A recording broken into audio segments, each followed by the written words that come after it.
Harvey's Brewery, Lewes Castle, Brown Ale.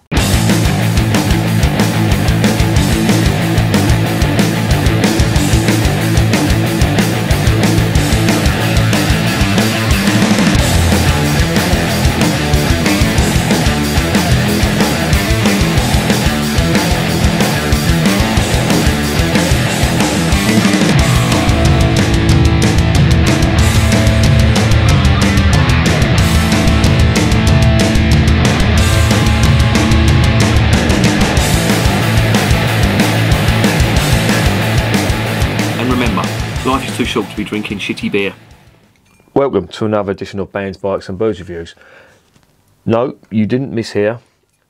That was not Newcastle Brown Ale, that was Lewes Castle Brown Ale from the Harvey's Brewery, based in a place called Lewes in Sussex. And yeah, of course, it's a play on the name of a famous brown ale brewer. I won't even fucking name them because I cannot stand that stuff. It is absolutely disgusting. You will never see a review of that on my channel. I simply refuse to review it. It's disgusting stuff.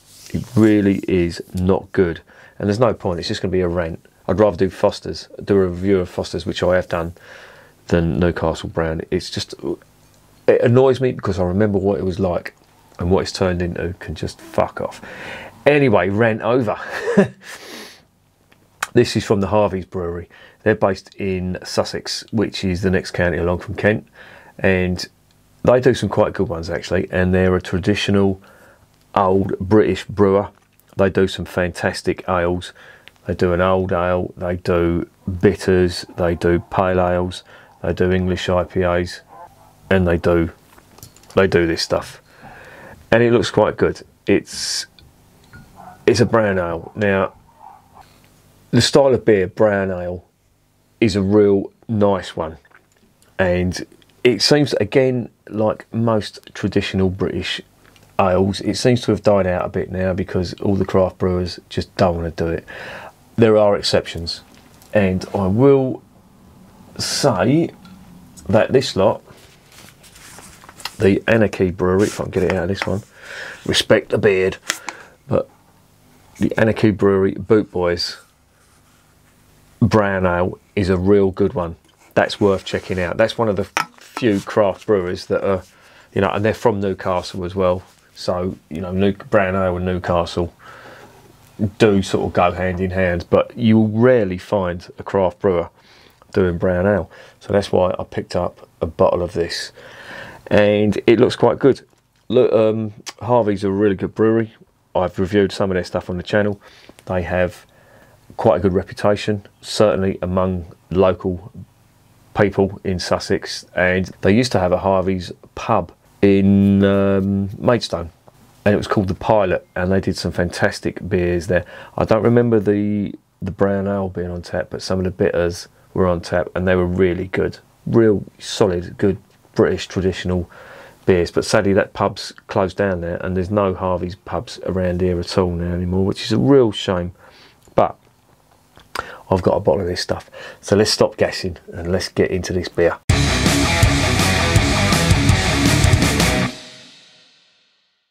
Okay, this is 4.8%. It's a 500ml bottle, and it looks quite interesting.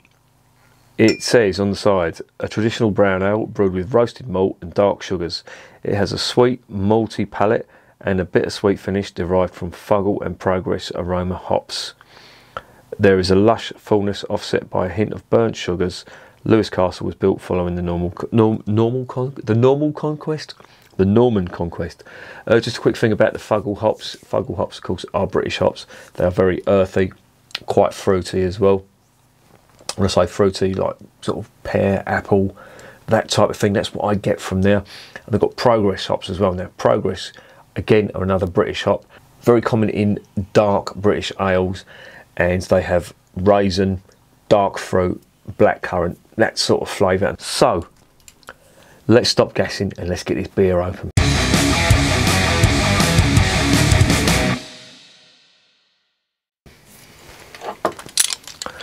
Right, the cap is just a plain old gold cap.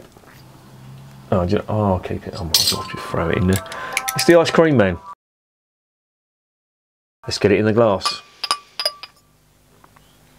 Now, this has got sugar in it as well, which they do put in Newcastle Brown.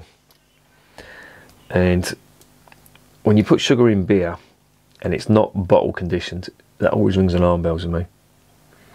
Wow, that smells really nice. There is a ton of sweet, dark malt, caramel malt, liquorice, as they say. There is definitely some liquorice on there, and damson as well, and blackcurrant too. This does smell quite nice. The dark fruit is dominant on this. Oh yeah, really does. But there's that sugary type aroma that I do get on the odd occasion. I'll tell you when it was. It was the nut brown ale from Samuel Smith's. They always use cane sugar in their beer, and I think they had it in the nut brown ale as well. But that was an outstanding beer, that nut brown ale. I absolutely loved that, and I fucking devoured that like it was going out of fashion. So I'm hoping this is going to be something like that. There it is. It's very dark. That is a really, really dark ruby. You're probably not seeing that. Oh yeah, you maybe you're seeing that, but there's a very, very dark ruby hue to that. Oh, it just smells of sweet fruit and dark fruit. It smells really interesting. Let's get it down the hatch.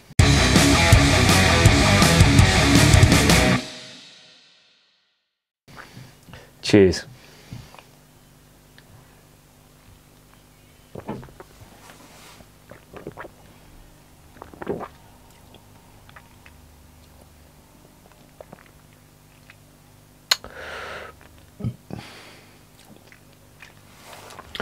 Lots of caramel malt, quite sweet. There's a licorice tinge to it, along with dark berries like raisin, blackcurrant, that sort of flavour.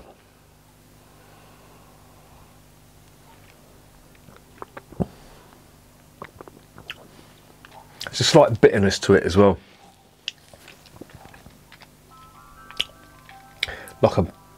almost like a burnt caramel, bordering on toffee.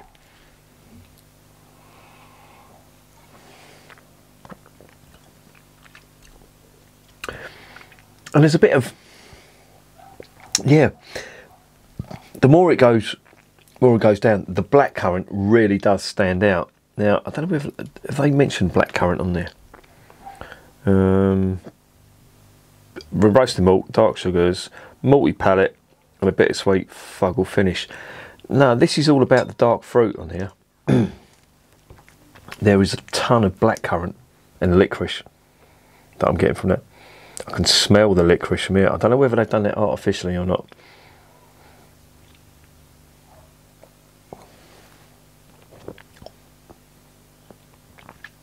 But it's quite nice. It's a nice caramel malt through that. And then I think the cane sugar has taken the bitterness off the hops that are in here. The hop bitterness is very subdued, but there is a ton, an absolute ton of dark fruit, sweet dark fruit on here. And to be honest, this is what Newcastle Brown should taste like.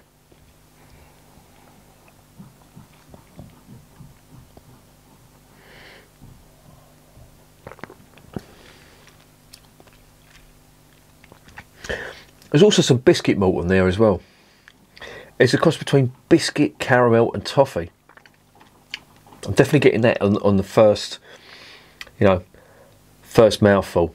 I can taste that biscuit malt, and then that quickly gives way to caramel malt on the finish, and there's a very, very slight touch. I don't know whether it's the dark fruit that's sort of influencing me, but it does come across as a little bit of toffee malt on there as well, but it's mainly caramel malt. And all in all, it's not bad. It isn't bad.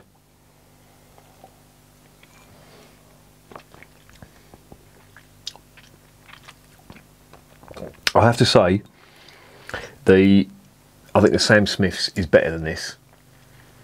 But that is very interesting. It's got quite a bit of licorice on there, dark fruit, raisin, blackcurrant, damson, that sort of flavour, and it's quite nice. It does come across as being quite a nice beer. Some people may be put off by the licorice. Licorice is a bit of an acquired taste. I don't mind it. I quite like it on beers, within reason. I think if it's too overpowering, it's not going to be great. If you've ever tried the Cranbourne Poacher, that's got sort of damson flavours to it, but there's also a licorice tinge to it. I think that's about the furthest I'd go with licorice in beer, you know, because you can just go way over the top with the licorice, and it, you know, a bit too much, it doesn't taste nice at all. This isn't bad. Goes down really smooth. Mouthfeel is really nice. And all in all, that is not a bad brown ale.